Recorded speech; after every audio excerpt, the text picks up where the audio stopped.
لبيك اللهم لبيك لبيك لا شريك لك لبيك.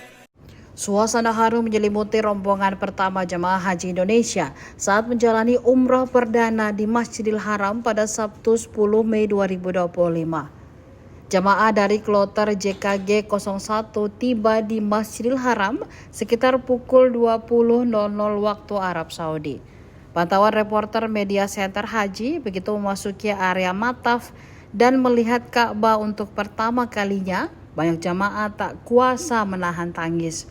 Mereka menunduk, menangis dan melafalkan doa-doa dengan penuh kehusyuan, mengiringi langkah-langkah tawaf dalam suasana sakral.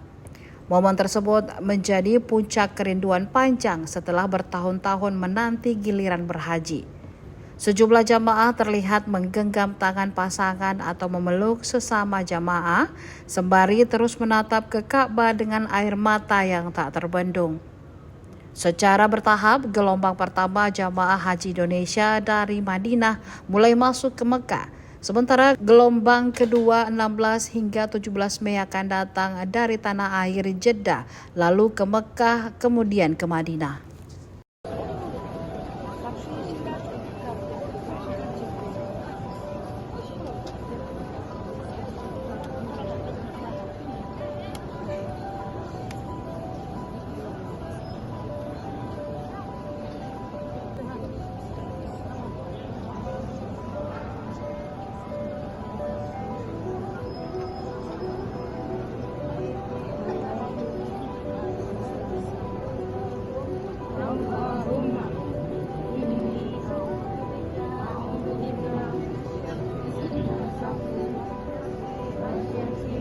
Download Tribun X sekarang, menghadirkan lokal menjadi Indonesia.